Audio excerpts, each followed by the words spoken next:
السلام عليكم ورحمة الله وبركاته. أهلا بيكم في قناتي، قناة مطبخ نسمة القاضي. أتمنى لو عجبكم الفيديو تدوسولي لايك وتشتركوا في القناة وتفعلوا الجرس عشان يوصلكم مني كل جديد. النهاردة هنعمل مع بعض كده حاجة بسيطة وسهلة، كفتة داوود باشا. نقول المقادير كده الأول. معانا كيلو لحمة يكون دسم كده عشان ما يبقى حلو معانا. معانا بصلتين وسط مبشورين، قشرينهم كده ومصفيين منهم المية وواخدين التفل بس. هنا نص كوباية بقدونس الورق بس. البهارات معانا ملح، بهارات 6، بهارات 7، فلفل اسمر، قرفة، بابريكا. هنا بقى هنحط البصل في بولة وهننزل عليه بالتوابل كلها، ونمسك التوابل بقى مع البصل كده ندعكهم مع بعض كلهم خالص. هنا انا بحط معلقتين بقسماط كده عشان لو اللحمة فيها اي مية تشربها معانا. وهننزل باللحمة، حطينا اللحمة بقى ونحط البقدونس وتنزلي بقى عليهم بعافيتك كده، تدعكي فيهم قوي قوي عشان تبقى ناعمة معاكي. بصي تفضلي تدعكي فيهم كده لما كل الحاجة كلها تخش ببعضها.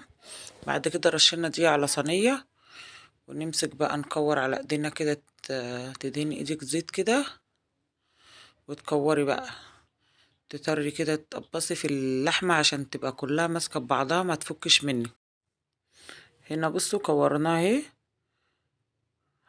هنكورها كلها بقى كده، كورناها كلها مع بعض كده زي ما انتم شايفين. هنرش عليها بقى تعفير دقيق كده، دقيق خفيف كده، ترش خفيف عليها دقيق. بس تهز في الصينية كده عشان كلها تتعفل في الدقيق. هنا بقى حطينا معلقة سمنة على معلقة زيت. الزيت هيتقدح، هننزل بقى ايه بالكفتة معانا. لما تنزلي بيها بقى ما تقلبيهاش، يا تهزي الصينية كده هزة بسيطة او الطاسة بتاعتك. انا حطيتها في الحلة على طول عشان ابقى اكمل سواها كلها في الحلة، يا تقلبي بالراحة كده هتتقلب معاكي. هنا بقى نزلنا ببصلة نشوحها مع بعض في الخليط اللي طلعنا منه آلية الكفتة. نحط فص توم اول ما يدبل، فص توم على البصل كده، وبعدين بعد ما يدبل على طول هنزل عليه بصلصة طماطم. دي انا مفرزاها، هنبقى نفرز مع بعض الطماطم سوا ان شاء الله.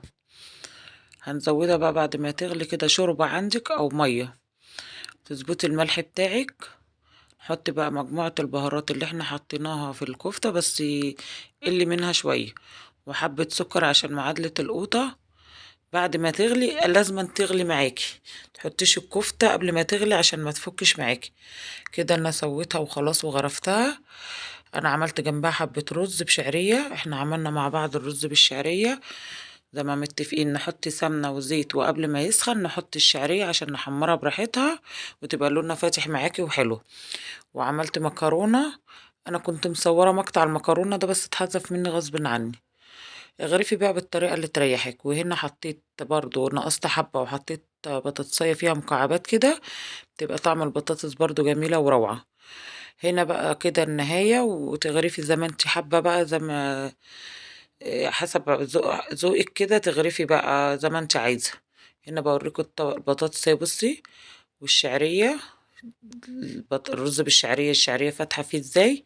وهنا غرفت بقى كمية وهنا كمية مثلا لفرد واحد كده.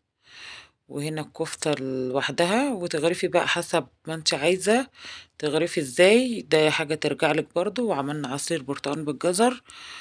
واتمنى الكفتة تعجبكم، سهلة وبسيطة. انا دخلت مفيش ساعة زمن عملتها كلها. رز بالمكرونة بالكفتة ما بتاخدش وقت معايا، واكلة خفيفة وجميلة وسريعة. واتمنى الفيديو يعجبكم وتدوسوا لايك. اتمنى تحطوا لي لايك، اللايكات ضعيفة واللايك هو اللي بيرفع الفيديو يا جماعة. وكل سنة وانتم طيبين. اسيبكم في رعاية الله. السلام عليكم ورحمة الله وبركاته.